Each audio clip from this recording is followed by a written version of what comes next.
Bismillahirrahmanirrahim. Assalamualaikum warahmatullahi wabarakatuh. Bagaimana kabarnya anak-anak di rumah? Semoga selalu sehat dan senantiasa dalam lindungan Allah Subhanahu wa taala.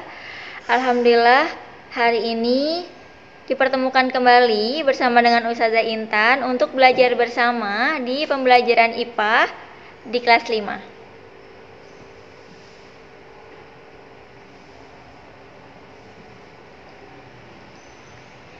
Baik anak-anak, sebelum memulai pembelajaran hari ini, kita berdoa bersama-sama. Ustazah akan pimpin doanya. Anak-anak boleh ikuti dari rumah ya. Sikap berdoa. Tangannya diangkat, kepalanya ditundukkan. Doa sebelum belajar. Bismillahirrahmanirrahim. Rabbi zidni ilman warzuqni fahman. Amin ya rabbal alamin. Anak-anak, hari ini kita akan belajar tentang gangguan dan kelainan pada sistem peredaran darah manusia. Kira-kira apa saja ya? Sebelumnya, Ustazah akan mengingatkan kembali aturan pembelajaran IPA kita. Yang pertama, pastikan fokus menonton video pembelajaran hingga tuntas. Yang kedua, pastikan bekerja tuntas. Yang ketiga, pastikan bertanggung jawab dengan proyek yang ditugaskan. Artinya, silakan kerjakan proyeknya dengan mandiri karena itu adalah tanggung jawabmu. Yang keempat, pastikan melapor pekerjaan yang telah dituntaskan. Lalu yang kelima, pastikan bertanya jika belum memahami materi dan pengerjaan proyeknya. Jadi setelah menyimak tayangan video ini, kalau memang ada yang belum dipahami, boleh disampaikan kepada Ustazah Intan melalui kolom komentar Google Classroom atau langsung ditanyakan ketika sedang sesi Google Meet bersama dengan Ustazah Intan.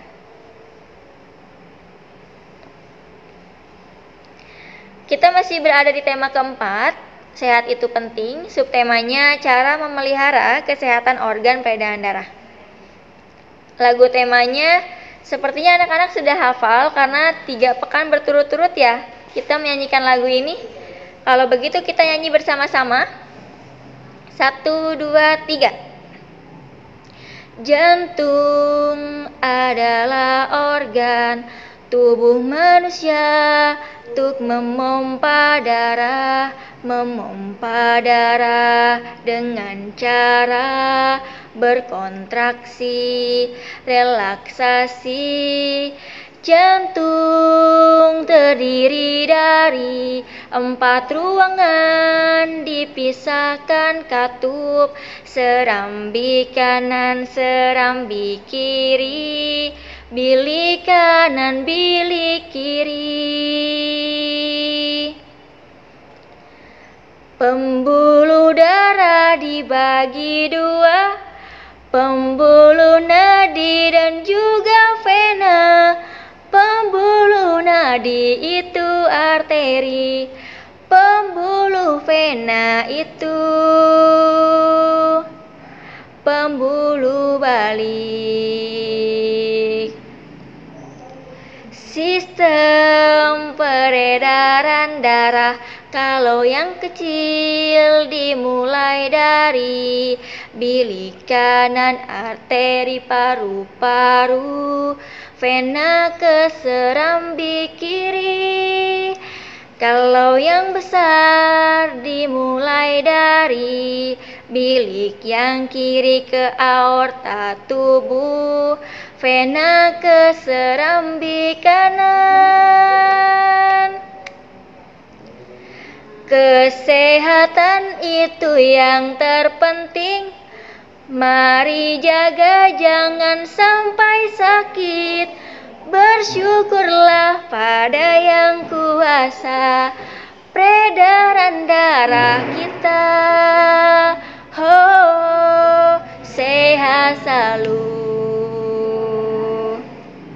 Sehat selalu. Sehat selalu. Alhamdulillah, semoga anak-anak di rumah dan keluarga di rumah selalu diberikan kesehatan oleh Allah Subhanahu wa taala, dihindarkan dari segala wabah penyakit yang saat ini sedang melanda negeri kita. Semoga pandeminya segera berakhir sehingga kita bisa bertemu kembali di sekolah. Sesuai dengan subtema kita hari ini, yaitu cara memelihara kesehatan organ peredaran darah manusia. Apa saja ya? Yang pertama, menjaga asupan nutrisi dengan mengkonsumsi makanan sehat. Yang kedua, menghindari makanan yang terlalu banyak mengandung garam dan gula karena ini bisa memicu tekanan darah. Yang ketiga, rutin berolahraga untuk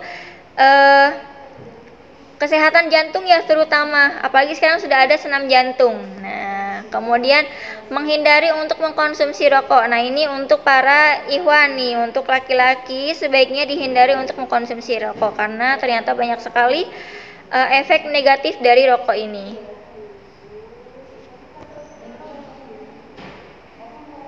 Kemudian jenis-jenis gangguan peredaran darah manusia. Apa saja ya yang akan kita pelajari hari ini? Yang pertama, penyakit jantung koroner. Yang kedua, stroke. Tentu pernah mendengar ya, untuk penyakit-penyakit ini sudah tidak asing di telinga kita. Kemudian ada miksoma atau tumor jantung. Lalu hipotensi dan hipertensi. Selanjutnya ada gangguan pada sel darah. Yang pertama ada anemia. Lalu ada yang dipengaruhi oleh faktor genetik atau keturunan seperti thalassemia, hemofilia, dan ada juga disebabkan oleh kanker yaitu leukemia.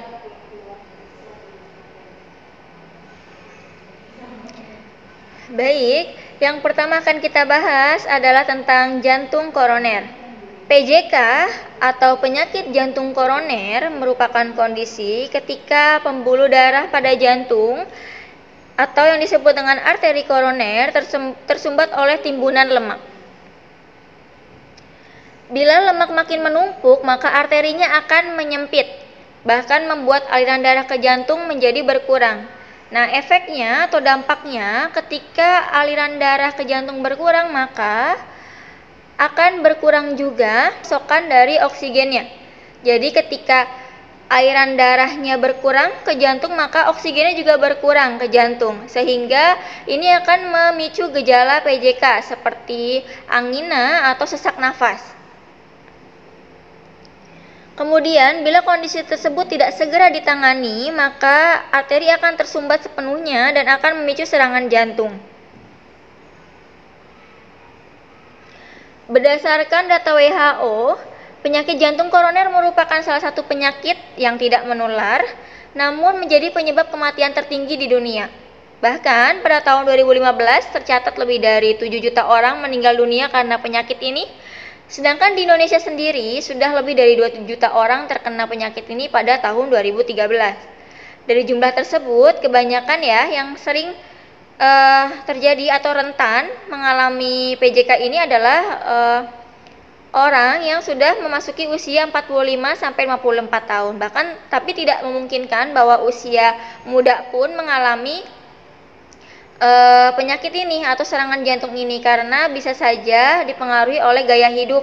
Misalnya sejak muda sudah mulai mengkonsumsi rokok atau sudah mengkonsumsi makanan-makanan yang tidak sehat seperti junk food, makanan cepat saji dan lain sebagainya.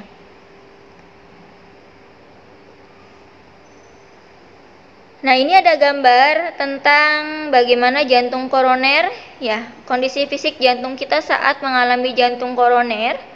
Berkurangnya aliran darah ke jantung akan menyebabkan otot jantung ini mengalami penyempitan pada bagian arteri koronernya, kemudian bisa menyebabkan nyeri pada dada. Kita ketahui bahwa jantung itu berada pada rongga dada sebelah kiri ya. Nah, ini ada gambaran bagaimana terjadi plek pada arteri koroner, kemudian muncul sesak nafas ya, lalu mual dan nyeri pada ulu hati. Ini bisa menjadi tanda dan gejala dari PJK itu sendiri. Jika memang merasakan kondisi seperti ini, bisa langsung kunjungi ke fasilitas kesehatan terdekat sehingga bisa langsung ditangani.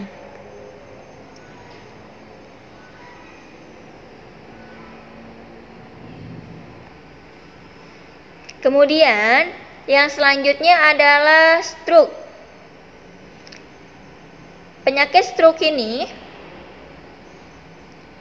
adalah kondisi yang terjadi ketika pasokan darah ke otak itu terganggu atau berkurang karena adanya penyumbatan, disebut dengan stroke iskemik, atau pecahnya pembuluh darah, disebut dengan stroke hemoragik. Tanpa darah, otak tidak akan menerima atau mendapatkan oksigen. Dalam pembuluh darahnya kan ada oksigen yang disalurkan ke otak dan nutrisi, sehingga sel-sel pada sebagian area otak itu akan mati jika tidak, sehingga bisa langsung ditangani.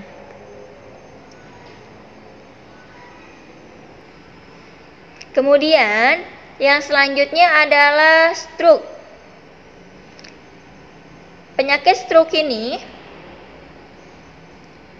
adalah kondisi yang terjadi ketika pasokan darah ke otak itu terganggu atau berkurang karena adanya penyumbatan, disebut dengan stroke iskemik, atau pecahnya pembuluh darah, disebut dengan stroke hemoragik. Tanpa darah, otak tidak akan menerima atau mendapatkan oksigen dan nutrisi, sehingga sel-sel pada sebagian area otak itu akan mati jika tidak mendapatkan pasokan oksigen dan nutrisi. Ketika sebagian area otak mati, maka bagian tubuh yang dikendalikan oleh area otak akan rusak dan tidak berfungsi dengan baik. Seperti kita tahu teman-teman bahwa otak merupakan sistem saraf pusat pada tubuh manusia, sehingga ketika bagian sistem saraf pusatnya terganggu, apa yang akan terjadi? Seluruh anggota tubuh juga akan terganggu, bagian tubuhnya tidak dapat dikendalikan dengan baik karena pengendalinya saja, pusat pengendalinya saja sedang terganggu. Nah, stroke iskemik ini memiliki kejadian yang lebih sering dibandingkan dengan stroke hemoragik. Namun, ternyata stroke hemoragik lebih banyak menjadi penyebab kematian bagi manusia dibandingkan dengan stroke iskemik. Ini ada gambaran tentang dua tipe atau dua jenis dari stroke. Yang pertama ada stroke iskemik tadi yang sudah Ustazah Intan sampaikan. Nah, di sini ada bagian anoksia dan trombus pada otak ya. Kemudian mengalami gangguan atau penyumbatan, sedangkan pada stroke hemoragik ini pecahnya pembuluh darah pada otak. Nah, ini ya untuk jenis dari stroke sendiri.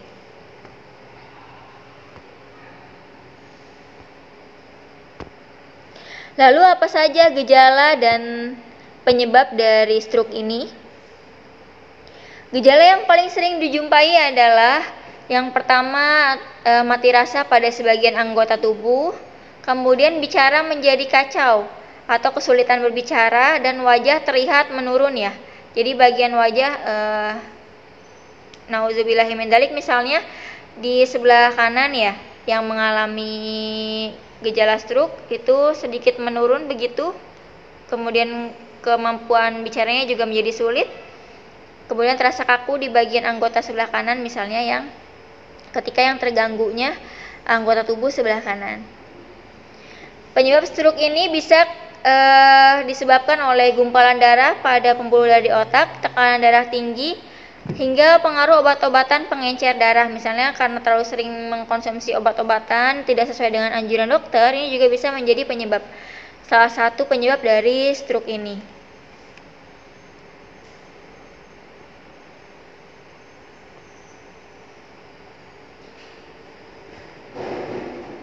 Kemudian yang selanjutnya adalah tumor jantung atau disebut dengan myxoma.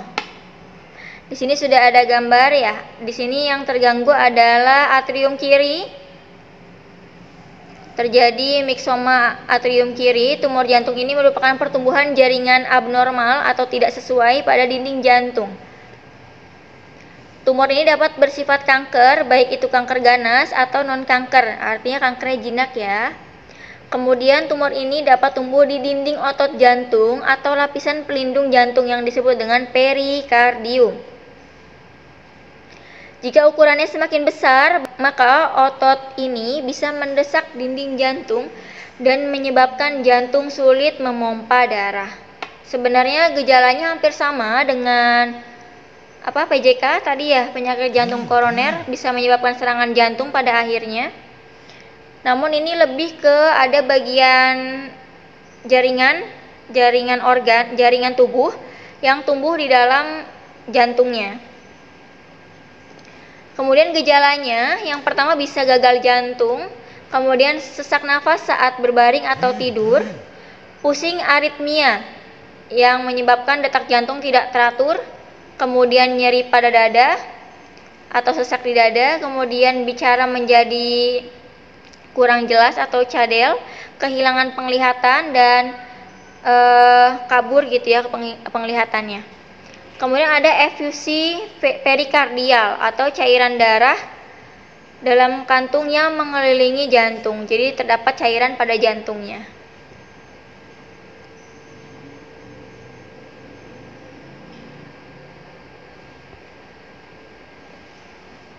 Kalau ini gambarnya sudah myxoma atrium kanan ya. Tadi kan atrium kiri yang ada tumornya, sekarang ada di bagian atrium kanan. Penyebabnya juga bisa bervariasi teman-teman, misalnya karena tidak adanya pembelahan sel-sel yang normal atau pembelahan selnya tidak normal dan tidak terkendali pada jantung.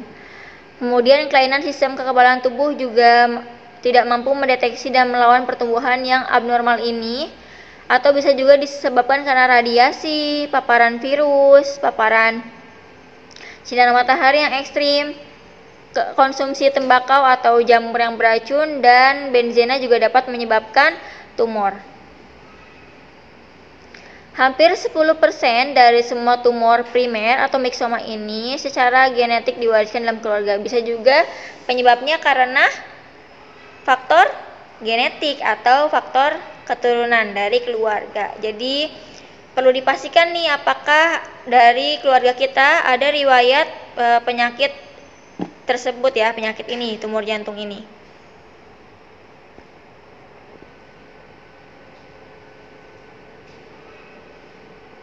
Yang selanjutnya ada hipotensi dan hipertensi. Anak-anak pernah ketika sedang sakit misalnya, kemudian sebelum diperiksa oleh dokternya tuh ditensi terlebih dahulu, diukur tekanan darahnya. Nah, perlu diketahui ya anak-anak ya, bahwa tekanan darah normal itu berkisar antara 90 per 60 mm Hg dan 120 per 80 mm Hg. Darah rendah atau hipotensi adalah kondisi ketika tekanan darah di bawah 90 per 60 mm Hg.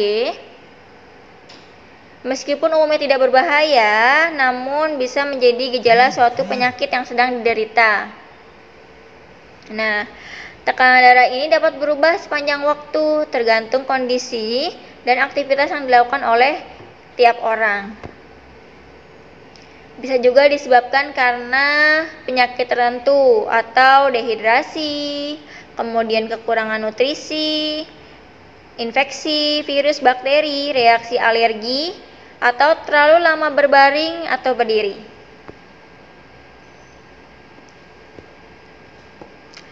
Kemudian gejalanya yang perlu diketahui, yang pertama bisa timbul pusing, mual dan muntah, lemas, pandangan buram, konsentrasi berkurang, tubuh terasa tidak stabil karena ini hubungannya dengan sistem keseimbangan tubuh.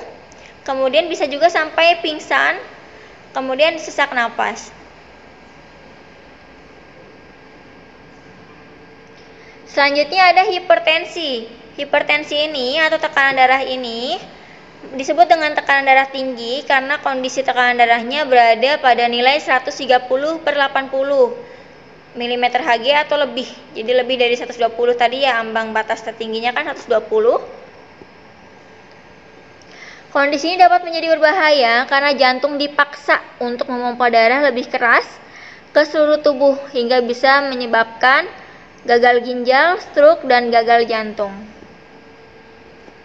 Tekanan darah tinggi ini bisa disebabkan oleh beberapa faktor. Misalnya wanita yang sedang hamil ini kemungkinannya bisa mengalami tekanan darah tinggi Oleh sebab itu, wanita hamil ini sering dianjurkan setiap kontrol tiap bulannya itu pasti diukur tekanan darahnya untuk mengetahui apakah tekanan darahnya normal atau tidak. Karena kalau tekanan darahnya sampai tinggi itu bisa terjadi preeklamsia yang menyebabkan kelahiran prematur pada bayinya.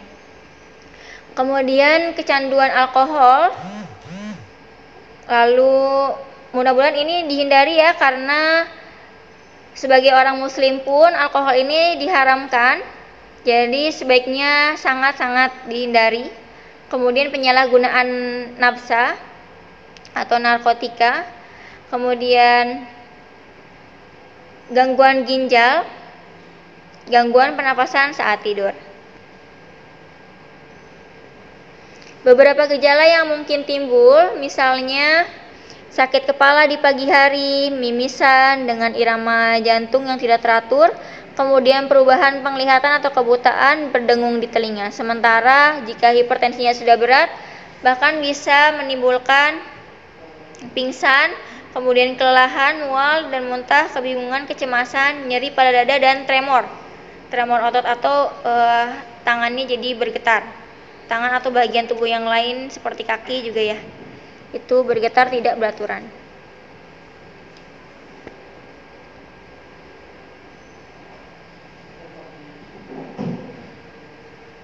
Selanjutnya, Ustazah akan menyampaikan tentang gangguan pada sel darah.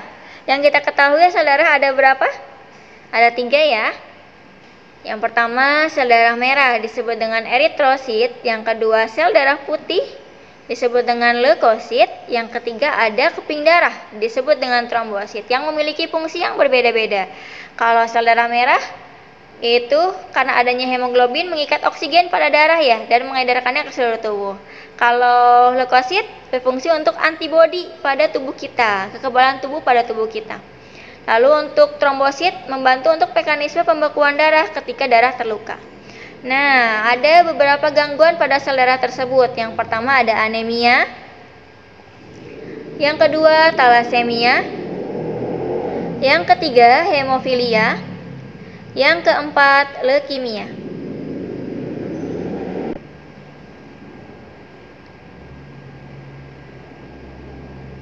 Yang pertama yang Ustazah akan sampaikan adalah tentang anemia. Mungkin anak-anak sudah pernah mendengar penyakit ini atau gangguan sel darah ini. Anemia atau kurang darah disebut juga kondisi seseorang kekurangan sel darah merah yang sehat atau yang normal sehingga fungsinya tidak berjalan dengan baik.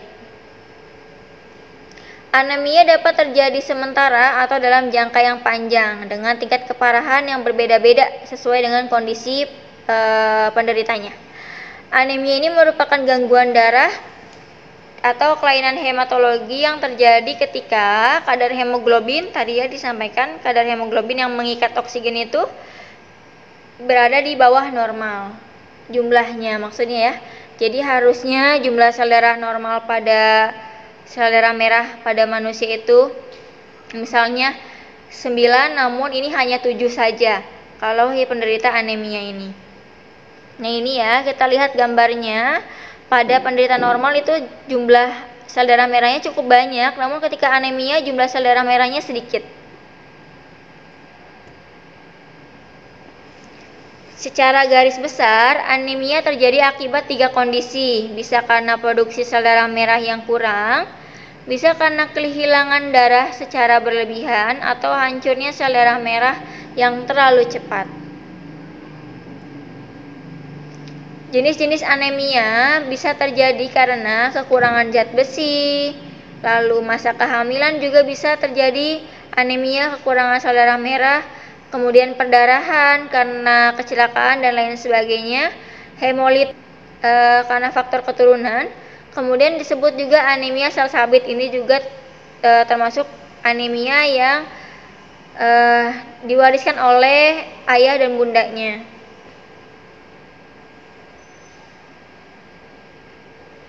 Penderita anemia bisa mengalami gejala berupa lemas atau cepat lelah, sakit kepala dan pusing, sering mengantuk, misalnya mengantuk setelah Kemudian kulit terlihat pucat atau kekuningan. Detak jantung juga tidak beraturan, nafasnya pendek, nyeri di dada, dan kadang ketika sedang timbul gangguan ini, dingin di bagian tangan dan kakinya.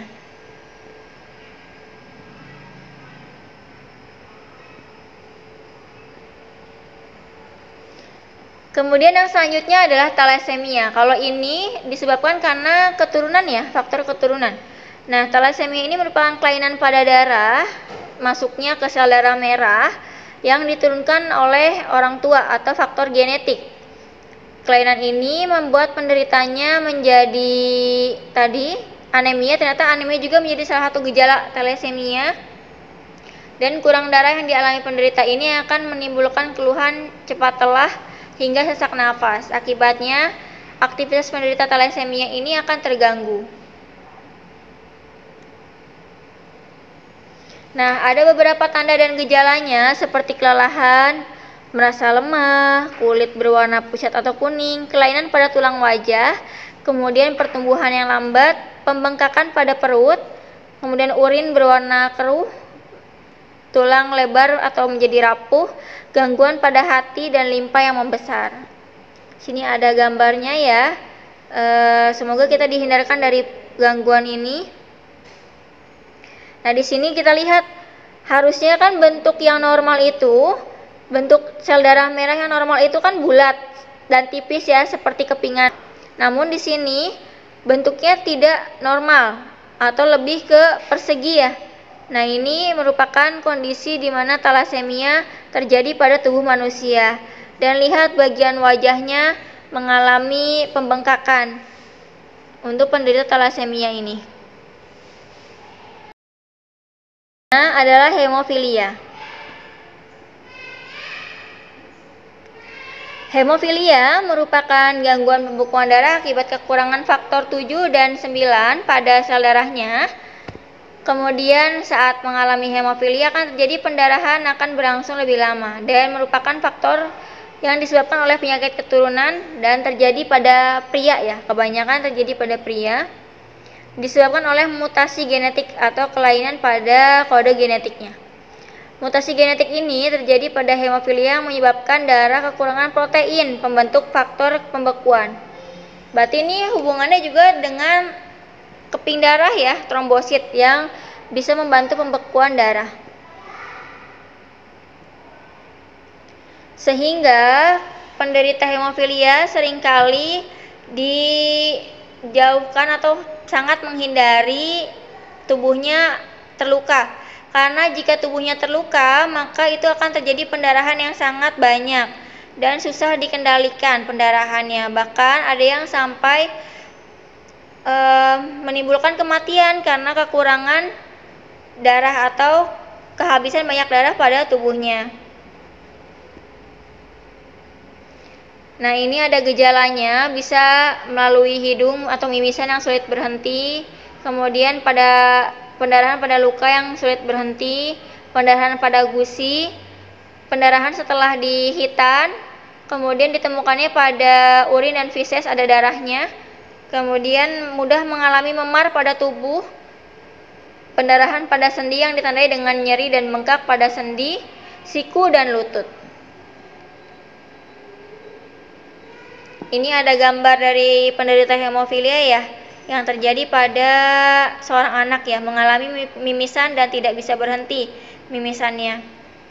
Nah, di sini kondisi normal pada darah itu kan ada yang menghambat ketika terluka, yaitu bagian keping darah menghambat untuk darahnya terus-menerus keluar. Namun ketika penderita hemofilia ini terjadi kelainan sehingga darahnya terus-menerus keluar. Lalu yang selanjutnya, penyakit hemofilia dan penanganannya ini bisa dilihat ada cara pertolongan pertama pada penderita hemofilia disingkat dengan RICE atau RICE, yaitu Rest, Ice, Compression, Elevation. Rest berarti istirahatkan penderita hemofilianya, kemudian ice compress dengan es untuk mengurangi nyeri, kemudian compression tekan, kemudian bebat bagian yang keluar darah tersebut untuk mengurangi pendarahan. Yang terakhir, elevation atau posisikan lebih tinggi dari dada. Setelah dilakukan RICE, penderita hemofilia harus segera mendapatkan suntikan faktor pembekuan darah atau transfusi darah sehingga tidak mengalami kekurangan darah atau kehabisan banyak darah.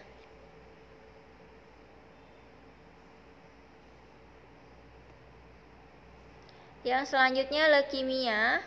Leukemia adalah kanker darah akibat tubuh terlalu banyak memproduksi sel darah putih yang abnormal. Tadi kita sudah bahas tentang sel darah merah, kemudian trombosit, sekarang sel darah putih. Leukemia dapat terjadi pada orang dewasa atau anak-anak. Sel darah putih ini merupakan bagian dari sistem kekebalan tubuh yang diproduksi dari dalam sumsum tulang. Ketika fungsi sumsum tulang terganggu, maka sel darah putih yang dihasilkan akan mengalami perubahan dan tidak lagi menjalani perannya secara efektif.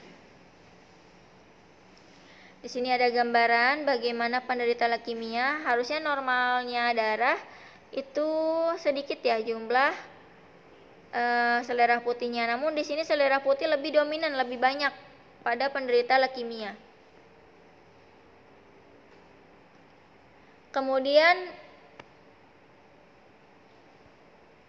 ciri-ciri penderita leukemia ini, yang pertama adalah demam dan menggigil, kemudian tubuh terasa lelah meski sudah istirahat, berat badan turun drastis, bisa gejala anemia, kemudian bintik merah pada kulit, kemudian sering mimisan. Nah, kalau kita lihat di tayangan televisi ya, misalnya ada cerita sedang menceritakan orang tersebut bermain peran sebagai penderita leukemia, maka yang sering ditonjolkan gejalanya adalah sering mimisan.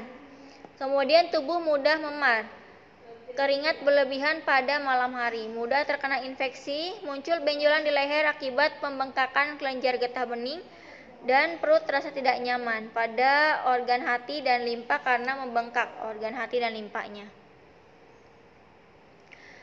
Nah, ini ada gambar jenis-jenis kanker darah, ada leukemia, ada limfoma, dan myeloma. Leukemia menyerang sel darah putih, menghentikan sel darah putih dalam melawan infeksi, sehingga darah sukar membeku, menjadi mimisan, gusi bedah, atau memar. Nah, itu ya. Kemudian limfoma ini pada limfosit karena infeksi bakteri virus dan menyerang getah bening, tonjolan di bawah kulit, dan gatal di tubuh. Kalau myeloma ini menyerang sel yang memproduksi antibodi sehingga sistem kekebalan tubuhnya menjadi lemah. Lalu bagaimana kalau sistem kekebalan tubuh kita menjadi lemah? Kita akan rentan mengalami penyakit-penyakit yang lain karena virus bakteri mudah masuk ke dalam tubuh kita.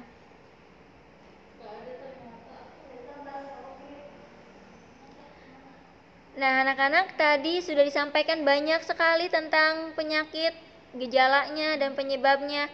Sekarang kita simpulkan bersama.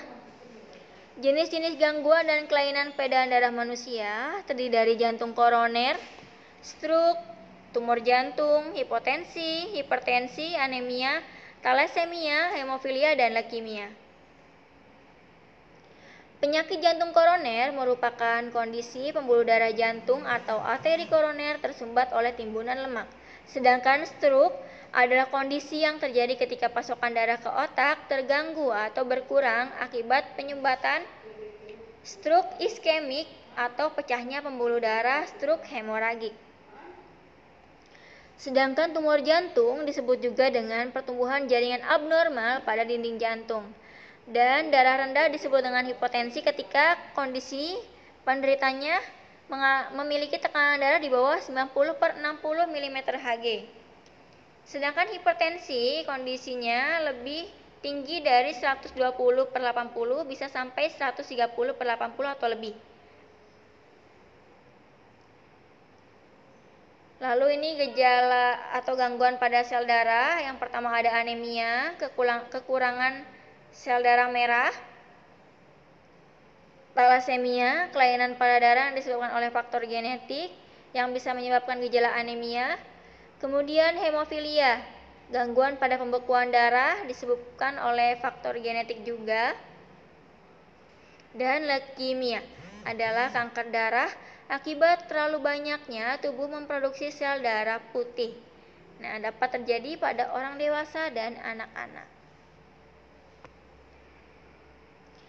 Hikmah yang bisa kita ambil dari pembelajaran hari ini adalah jantung disebut dengan kolbu dalam Al-Quran.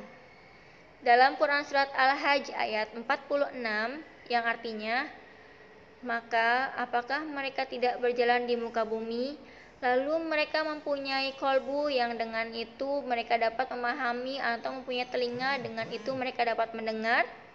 Karena sesungguhnya bukanlah mata yang buta, namun yang buta adalah kolbu yang ada di dalam dada.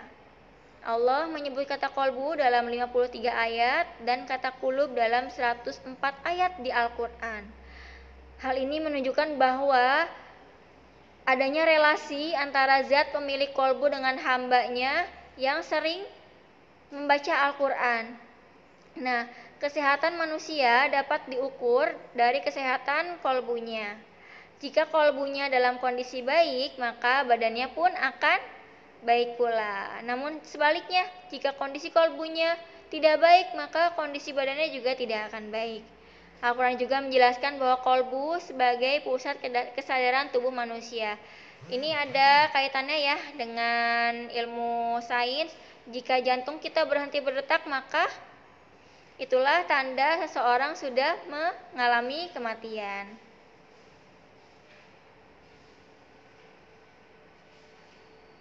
Selanjutnya, di sini ada proyek IPA, yaitu membuat tabel gangguan dan kelainan peredaran darah manusia. Silakan dibuat sesuai dengan contohnya sebanyak 10 jenis. Nah, ada kolom nomor, nama penyakit, penyebab gejala, silakan disampaikan secara singkat saja. Kemudian setelah itu, jika sudah diisi semuanya, kirimkan hasilnya dalam bentuk foto ke Google Classroom. Itu saja mungkin yang Ustazah bisa sampaikan hari ini. Terima kasih anak-anak sudah menyimak video hari ini. Semoga bermanfaat. Semangat untuk menuntaskan proyek di rumah. Kita berdoa bersama-sama ya. Sikap berdoa. Tangannya diangkat, kepalanya ditundukkan. Membaca hamdalah bersama-sama. Alhamdulillahirabbil alamin. Segala puji bagi Allah, Tuhan semesta alam. Kalau begitu, pastikan dipelajari kembali di rumah. Ustazah akhiri, terima kasih. Mohon maaf jika banyak kekurangan dalam penyampaian materi hari ini. Sampai bertemu di pembelajaran IPA berikutnya. Wassalamualaikum warahmatullahi wabarakatuh.